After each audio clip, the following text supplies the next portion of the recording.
Here we're solving restore the array from adjacent pairs, and we want to solve it with minimum complexities of on time and on space. Our problem statement is quite lengthy. You have to imagine you have an array of integers, but have forgotten the exact values. However, luckily you do remember the pairs of adjacent elements in the array. Your task is to reconstruct the original array using your information. You are given a list of adjacent pairs, where each pair represents two adjacent elements in the original array.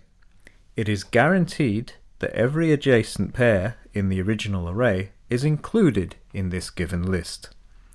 The goal is to return the restored array.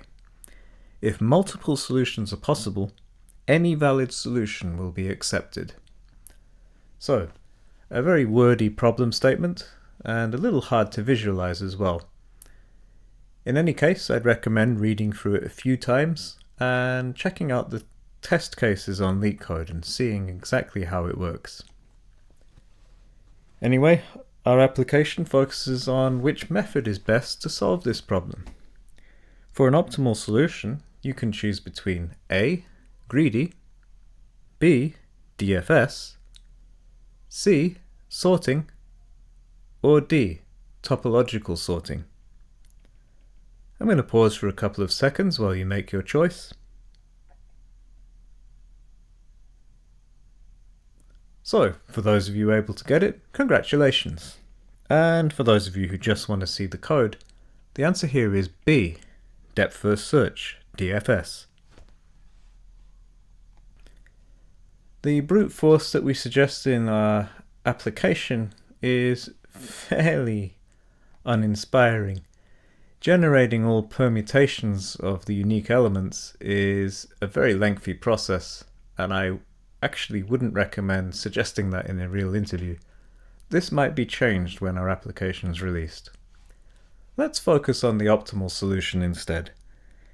In our provided solution, which may or may not be optimal actually, we're using DFS. This algorithm is actually constructing a graph. We'll be making that using the typedef function. And we construct a graph using all the adjacent pairs we were given, and then performing a DFS traversal to restore the original array. Our DFS function will visit each node and then add it to the restored array while marking it as visited at some point in the DFS traversal. This process is repeated for all connected components in our graph until all of the nodes are visited. Finally, our restored array is returned as our solution, and we're calling that CC nodes, or connected component nodes here.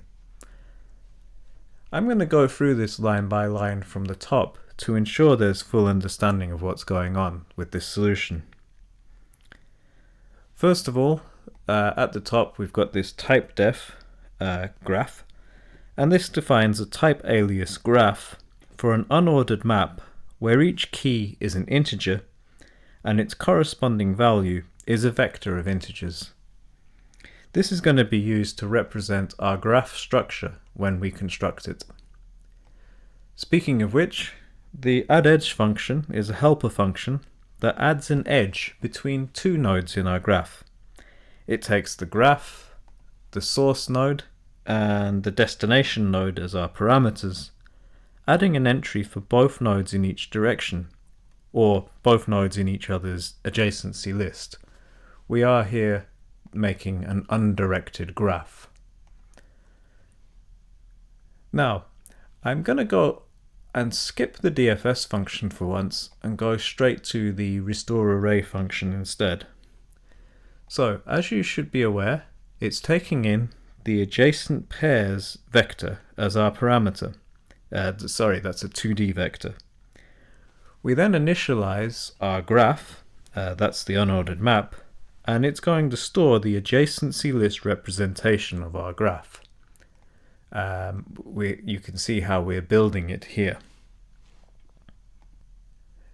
essentially this line is iterating over each adjacent pair in the adjacent pairs 2D vector and adding an edge between the pair's elements using that addEdge function.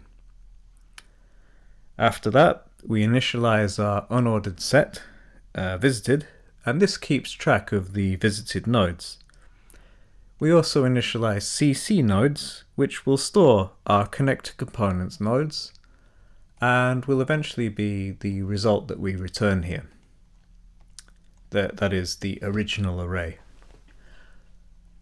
After that, the next block of code is starting a loop over each node in our graph. If the current node hasn't been visited before, then we're going to call the DFS function to perform a depth-first search starting from that node. This ensures that all connected components in the graph will be visited. Once that's done, and once the DFS is completed, we're simply going to break and return CC nodes. And that's going to represent our restored array. However, I need to go into DFS and how it works just a little bit more. Our DFS function performs a depth-first search traversal on the graph. As you can see, it takes the graph. It also takes in the node, the current node, whether a set which suggests whether it's been visited or not, as well as CC nodes, which will represent our restored array. So, we first add the current node to CC nodes, and then mark it as visited. And that's done in those two lines. Then, for each neighbor of our current node, if it hasn't been visited before, the function recursively calls itself to explore that neighbor. And that's really it. So that's how the DFS is working, and after it's done, we break, and the CC nodes will be completely populated with our restored array. And that's it. So, if you've had any trouble with that explanation, I would strongly recommend checking out the Udemy course, which is in the description to this video. This application is probably best used in conjunction with that course, and it really does focus more on the methods rather than the underlying understanding and the improvement of critical thinking skills. In any case, for our purposes, we'll just look one more time at the question and possible solutions, and you should see that the DFS is the best approach for solving restore the array from adjacent pairs. We've included an explanation as to why, as well as explanations for why these answers would be suboptimal in our application. If you need any further help, we provide it in the form of code. You can read through our C++, Python, or Java code at your leisure, and I really hope that it helps you here. So that's it. We use DFS to help solve this problem. We'll be continuing the Coding Card Sharp learning mode algorithms pack with smallest string with swaps. And I hope to see you in that video too. Thank you for watching.